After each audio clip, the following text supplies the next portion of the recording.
to me, that's another aspect of a negative review is why does this person feel that the only way they can be heard is by going public?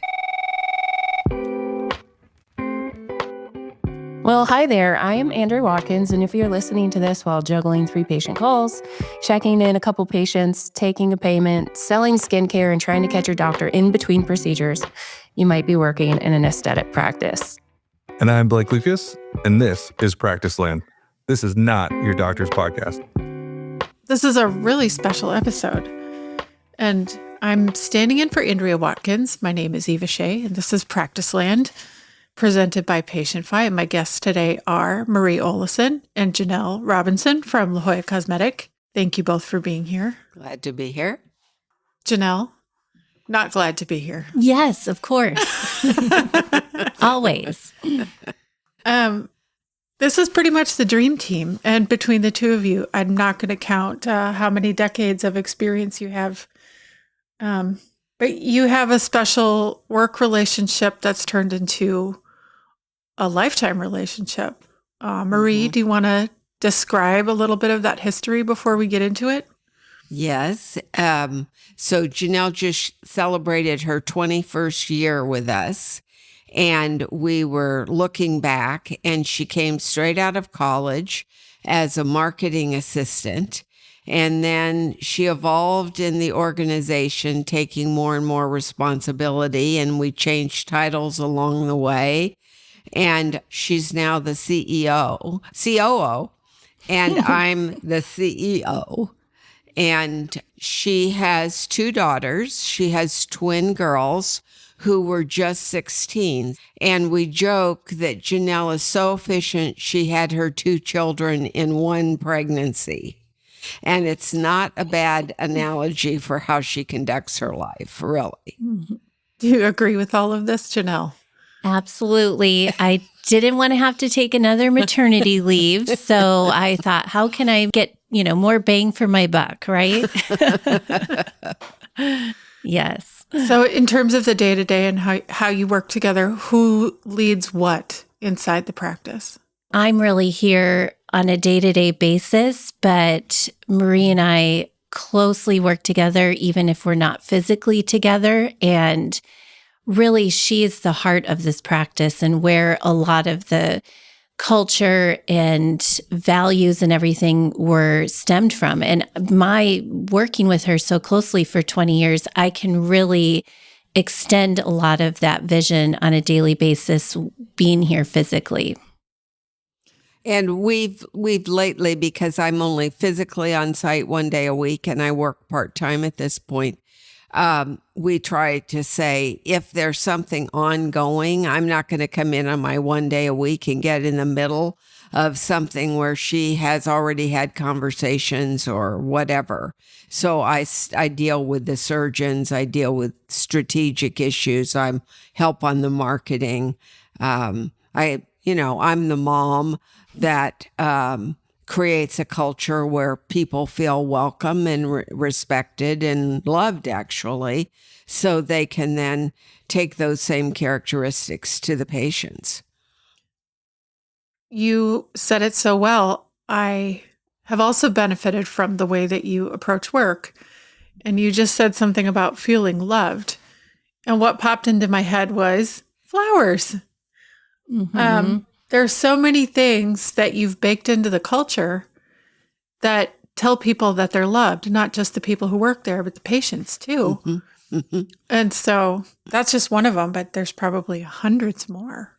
Well, Dr. Swiston wrote me one evening this week and said that, it's a wonderful place and we're doing very well, but that he had a patient's husband who said, we expected the medical excellence that, we're very pleased, but we didn't understand what the experience was going to be. And what an incredible team of people, everyone kind, everyone helpful. And that's what you want because they're scared and they're going through something they've never gone through before. And my belief is that what management sends down the pipeline is what the patient ultimately receives. So if I'm difficult, requiring lots of energy from the staff to deal with my bad moods or whatever, then the resources they're going to have to meet the needs of the patient are artificially limited by my bad behavior. And so, but if I'm sending love down that pipeline and support and admiration for their professionalism, then they're going to have more energy to deliver that to the patients. And I think we see that happen every day, Janelle. Yeah. And I would say too, to kind of piggyback on that, and that was something I was going to say that I remember her saying early on was, whatever we say to the staff, timing is very critical, because you don't want to do it in the morning when they're going to be taking care of patients all day long. And so really to be conscientious of that and how that's going to affect the patient experience. But not only that too, I think the biggest thing that we try to do is we take the patient feedback, but we take the internal feedback and we look at how things can get better, instead of being like, who did this and how did this go wrong, and be really, punitive. It's not, we're all going to make mistakes and everybody has good intent. It's just a matter of how can we avoid it from happening again, because we don't believe anybody comes and intentionally drops the ball or makes a mistake. And so there was just something maybe in the support or the processes that didn't allow them to, not, to succeed. So we just look at how we can improve that moving forward. So my late husband founded this practice 38 years ago this month. And we have a little sign or saying that we found at an antique show about the time the practice was opening. And it said, the secret of success is doing what you have to do better than you have to do it. And so there's that sense of the pursuit of excellence and being proud of the place where you work and the care that you're giving. And we have, I don't know, at this point, hundreds of years of team, because we have over 30 people, many of whom have been with us 15 or 20 years. And we have that's even with the ones who've already retired out, because we've had a number of retirements in the last few years. And my husband was very, very kind. He was a perfectionist, but the most he'd say when he was mad was, how could this happen? And you just didn't want him to be disappointed, because he took such good care of his patients and was so kind to everyone.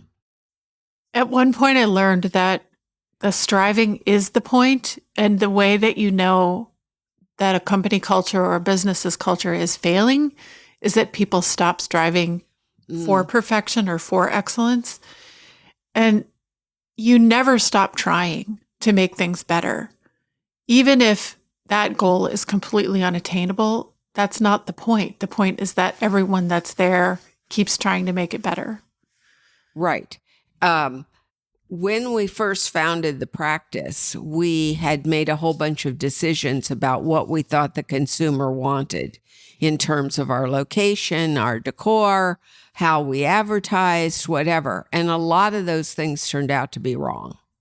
And when someone threw a 4-page medical history back at the receptionist and said, I'm not filling this out. I haven't even decided if I'm going to hire you.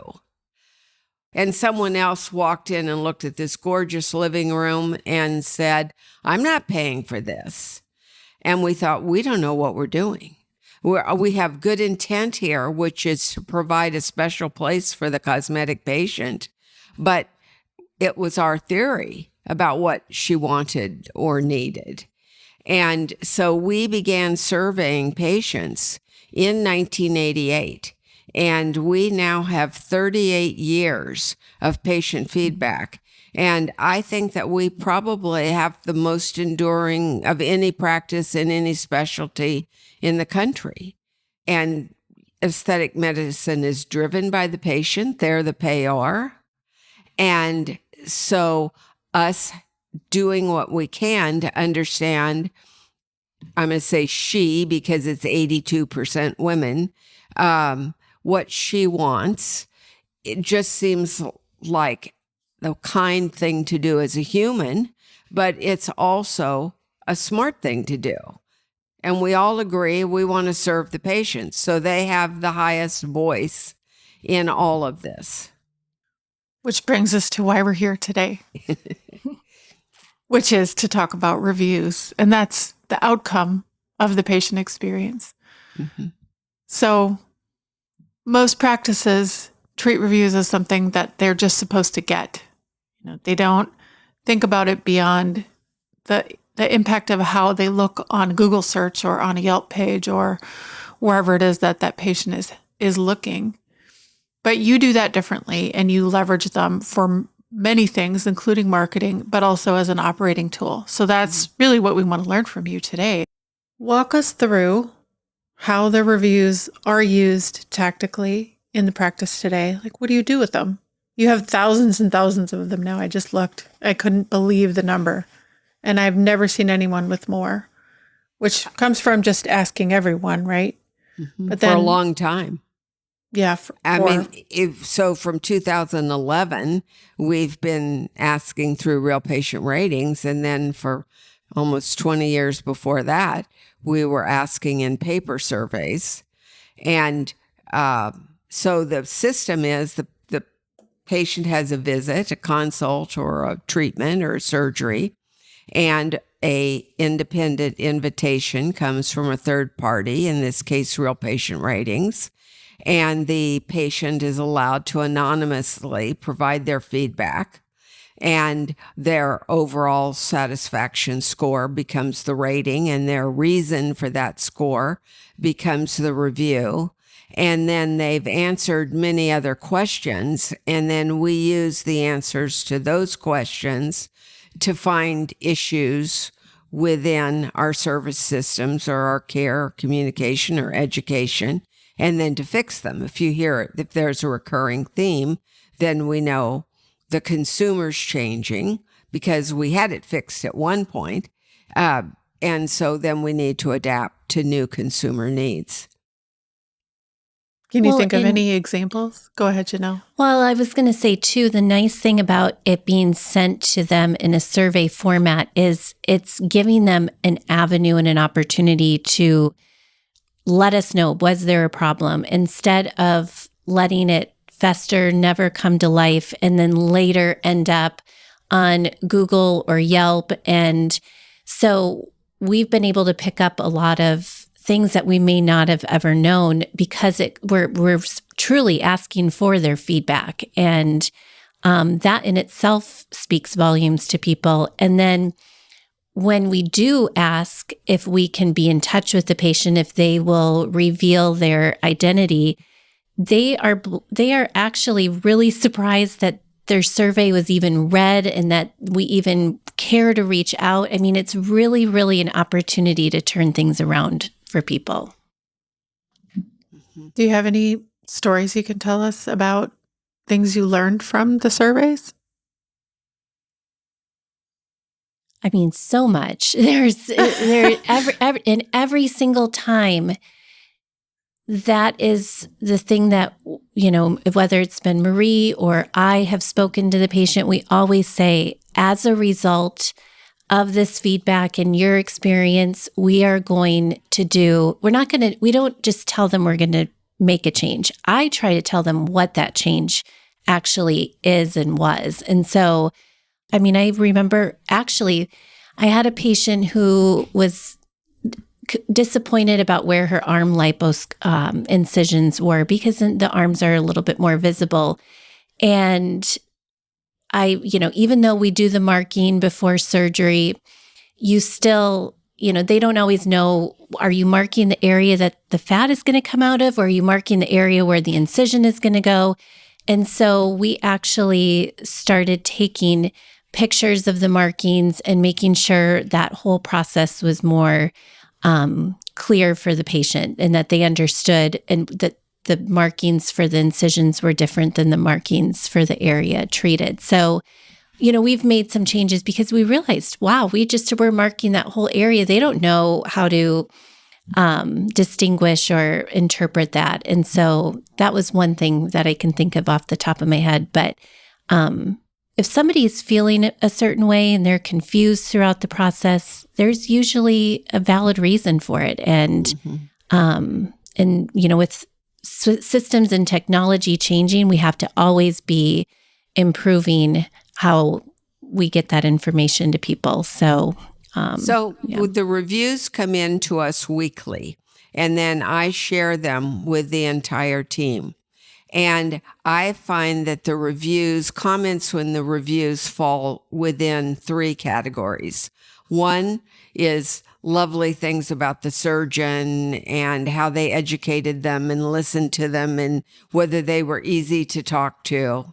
The second is about our general organization and the team and how consistent their care delivery was across a whole team of people, and people just respecting or referencing that they're clearly in a system of care and communication, and that it makes them comfortable and is very reassuring. And then the last area is what it meant to the patient herself or hisself. And now I feel better when I wear my dress, or now I stand up straighter, or now I go to the beach and I didn't go to the beach before. So then when I share those with the staff, I literally highlight the sections of the reviews by color. And for me, I really want to see reviews that talk about the provider, talk about the whole experience, and then talk about, what's in it for me? How is my life going to be better? And so that another patient reading those reviews and thinking, should I do this? Here's the impact that it actually had on that person's life. This is true with all the content that we look at and publish across all the systems. And I'm fortunate enough to have seen a lot of this data. And it was also your practice where I learned that people want to know what's their life going to be afterward. And they want to hear the doctor talk about what your life is going to be like after surgery. They want to put themselves into the future and see that. Mm-hmm. And that's why reviews are so important to that shopping patient, because they're trying to figure out, how am I going to be different? Well, and am I going to be safe? Mm-hmm. Mm-hmm. I think that Merle and I wrote Cosmetic Surgery for Dummies. I have it here somewhere. I spent literally like 34 pages on how to choose a doctor, medical specialization, how to be sure you're in a certified OR or whatever. Well, the book was not a bestseller and did not move the needle. And when ratings and reviews came in, I thought, this is how patients are going to choose doctors. They are going to go to their fellow citizens and they are going to listen to what they have to say. And so since that's going to determine whether we're flourishing, we better know ourselves what they're saying. And because we'd been surveying for so long, we already knew what our patients were saying. And we had Janelle has one right behind her.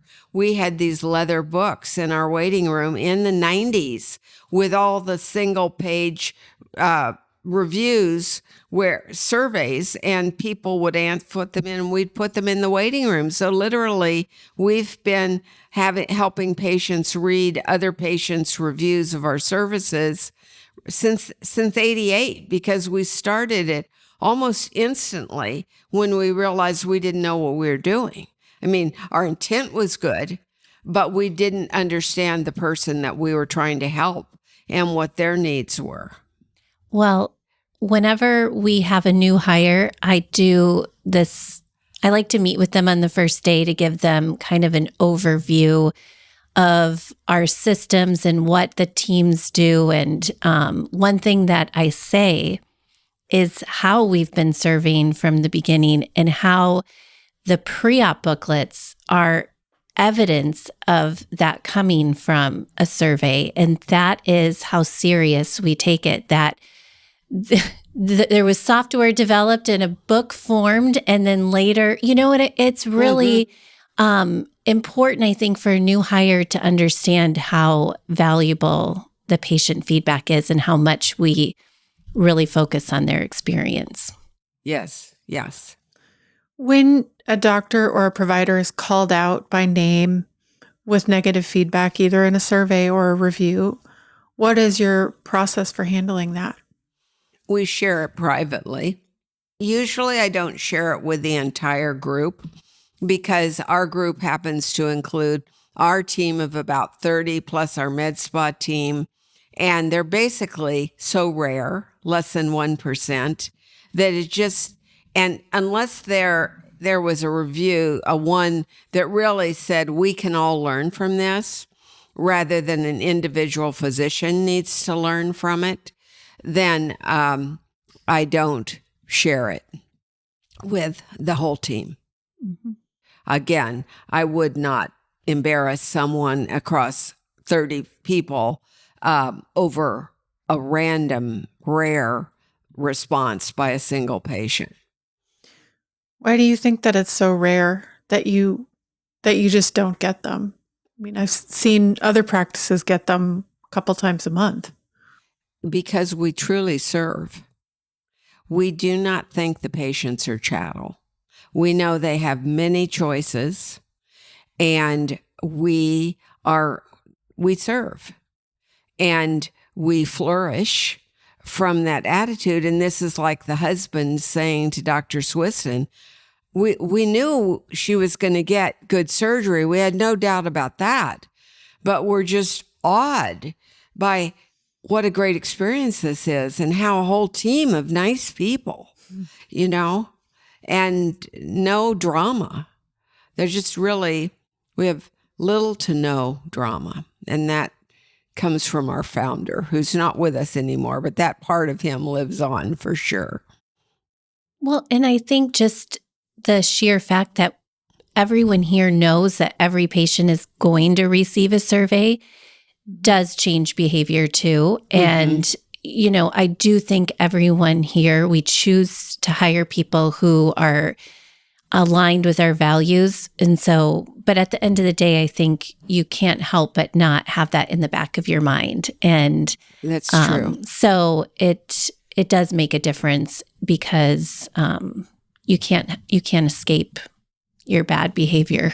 and really that we're not going to use it punitively. No. We're truly trying to understand, are we unintentionally disappointing them?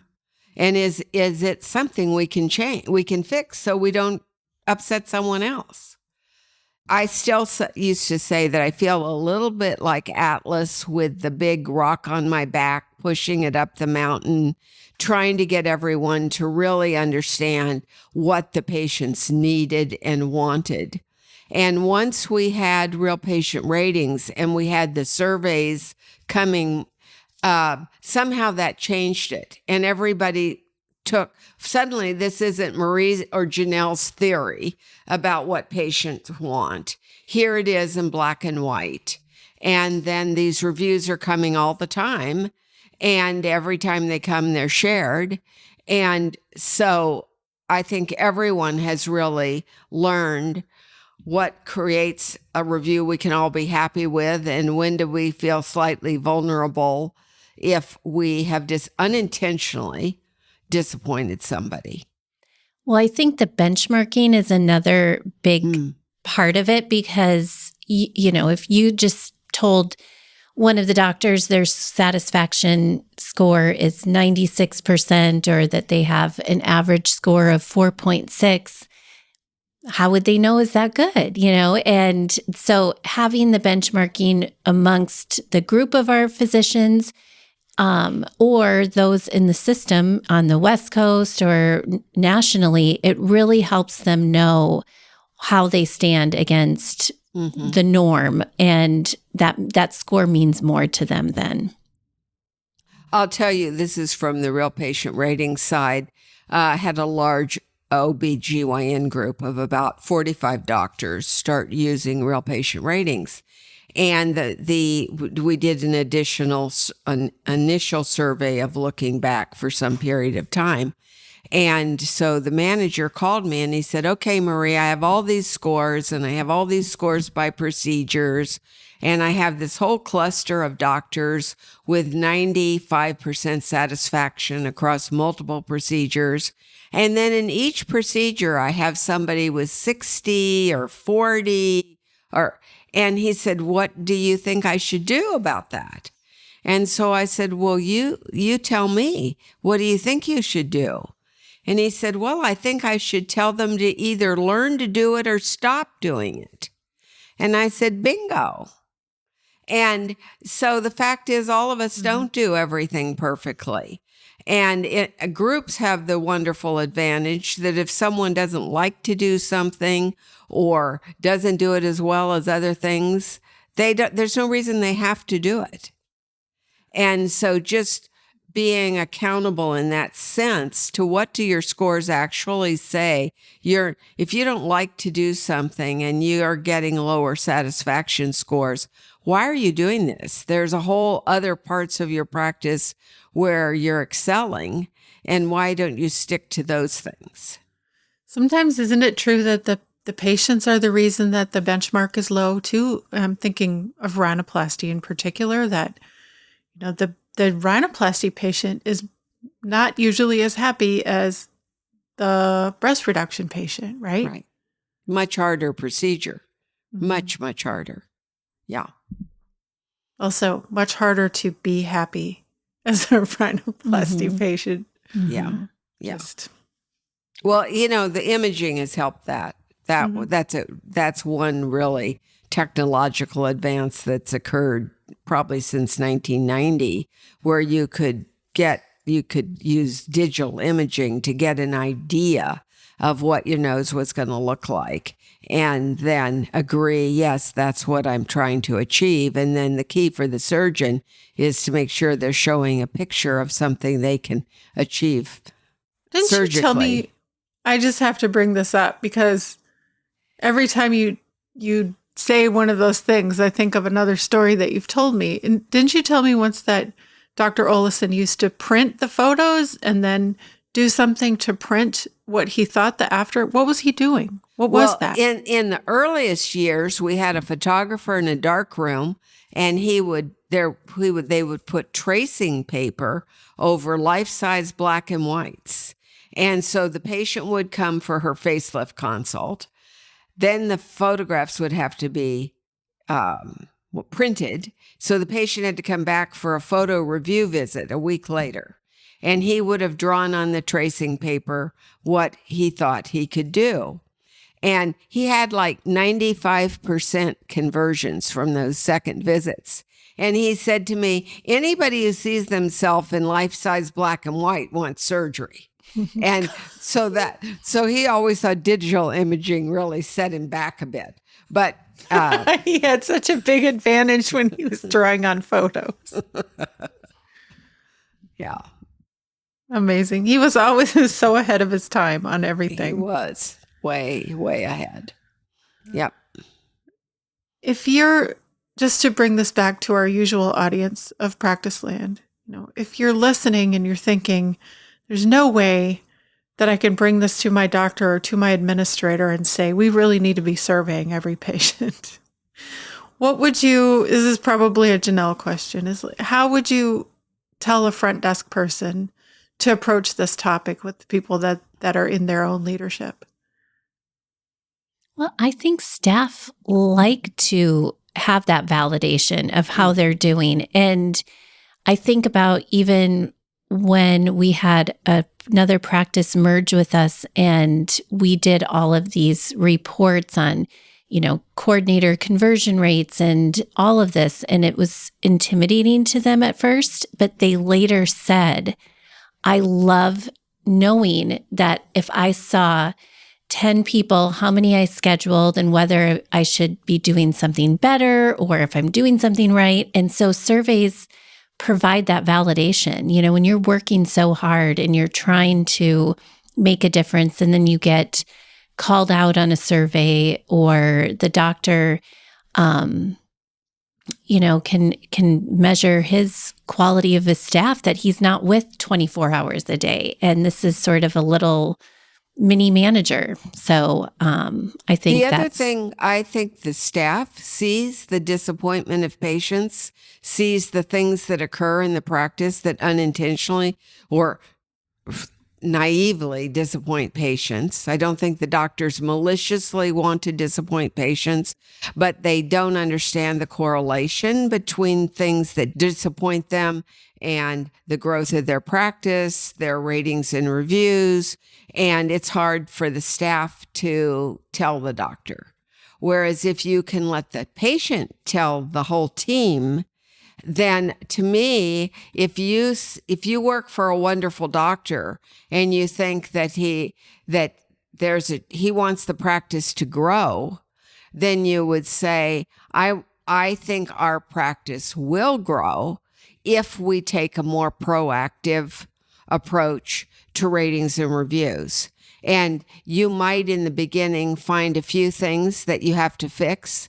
But when you're a mature practice like us that's been surveying for so many years, we don't get too many surprises. And so we mostly get affirmation that what we're trying to do for them to make them happy makes them happy.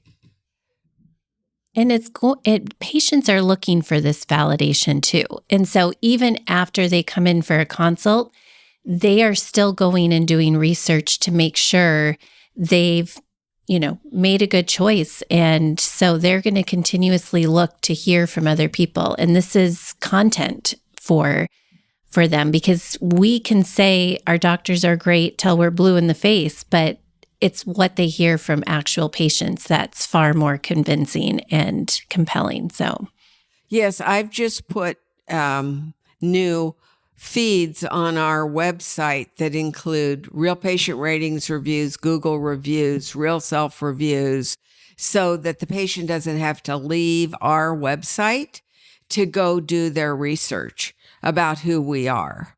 And I think I'm very happy with this. I think it's a big upgrade in transparency. And again, you're trying to help the person validate their investigation of you as a good choice. Have you ever been on a medical appointment of your own where it's probably an occupational hazard at this point, where you sit there thinking, if only they were surveying their patients? I don't know. Most of the bigger groups now, in regular medicine, are doing some form of surveying. At least I'm here in Southern California and I've got good doctors around me. And so I think care and communication are much better than they were. Because of that, it really, I've seen the shift from 20 years ago, what it used to be like going to visit your primary doctor. Now it's light years. Yeah. I just went through a whole dental situation over the last year, and nothing was more educational. And I landed in a very good place, but it was a journey, which is an episode for another day. Okay. They need a lot of help in specialty dental, I think. Do you have a sense for how the survey approach prevents negative reviews? Is it fair to say that it does that? Well, I think if you look at our 2.5 million reviews for the clients that we have, about 2,800 providers, those same clients have about 400,000 Google reviews. So these are the exact same practices. So on a survey-based system where you ask everybody, the number of ones is less than 1%. When you get to Google, now it's up to 8%. So, or 7%, 7 times higher, because you've got the people who are unhappy posting. You've got the people who are very happy posting, but you have those people who are perhaps didn't want to associate their name with cosmetic surgery or with, an OB, with private appointments. Yep. And so to me, if you're not asking everybody, you're just missing the opportunity for more happy people to get an easy path and private path to give you feedback. What are some things that you think people still get wrong, even after how many years have we been working on the problem of getting reviews? Has it been 20 years? Probably close now. I think too many surgeons just focus on it being them asking about them, missing the opportunity for it to be about the team and the experience. And there's a lot of higher ratings and a lot of satisfaction in parts of the team that they're discounting or not asking questions about. The only thing that I was thinking was just that some see a negative review and maybe just find that they were difficult patients or they didn't have realistic expectations. And I see that typically as an opportunity of what could we have done better in the communication from the beginning to make sure somebody wasn't disappointed and was expecting something else. You can't play the blame game, because the reality is you are going to have those different types of people with different expectations. And so we have to more proactively figure out how we're going to get around that. I know there's a really nice tool that you have, Marie, what is it called? The look back? Oh, yes. So when someone's considering joining and taking on our service, you need to have 25 reviews before the response is statistically valid. So in order to get that, one of the quickest ways is just go back, depending on the size of your practice, and is just go back a year and go ask all the patients you did in the last year. And then that'll it may unearth some disappointments, but basically in my experience, it takes all the fears that they had in not asking everybody are shown to be not true. There's a lot of, you're doing a good job, and there's a lot of happy patients, and there's a thing or two to find, but continuous improvement's the name of the game. So we're really looking for patients to identify new ways, new expectations, or refinements that we could do. That's just a survey, right? It doesn't necessarily go public. There's nothing that's being published straight They make a choice. They make a choice. So if it were, I've had one client who had bad results from that look back. And so I said, I don't recommend you go public. Let's start surveying your patients, just surveying, not publishing. Mm-hmm. Give you a chance to fix these areas of unintentional disappointment. And then when you can have a better foot forward, then do that. But literally only once in all these years. The one thing that we didn't bring up in this, Eva, is when did I give my first customer review? So when I was 12 years old, this will give you an idea how old I am, because in 1956, I was 12 years old. And I went to Disneyland with my parents and I can't remember, I think it was just our little nuclear family. And I was very disappointed in the shuttle service from the hotel to the park. And there was a form from Disneyland, comment form. So I filled out the form, and you can imagine the child's handwriting. I think I did no cursive at that point. And I complained about the shuttle service.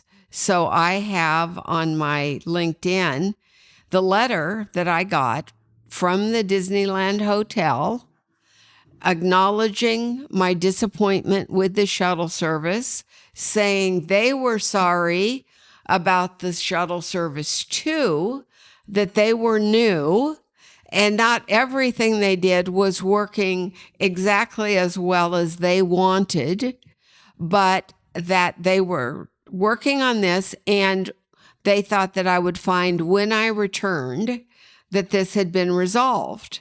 So when I teach people about reviews, I always say, thank you. This is 1956 in a typewriter.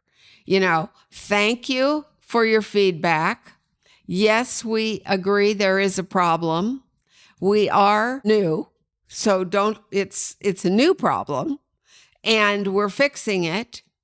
And we presume this isn't going to break our customer relationship forever, because when you come back, you are going to see that things are better. And I mean, if someone were giving a course today on how to respond to a negative review, you could follow the format of this Disneyland letter from 1956. I think that little did I know, I think I'm a person who loves to serve.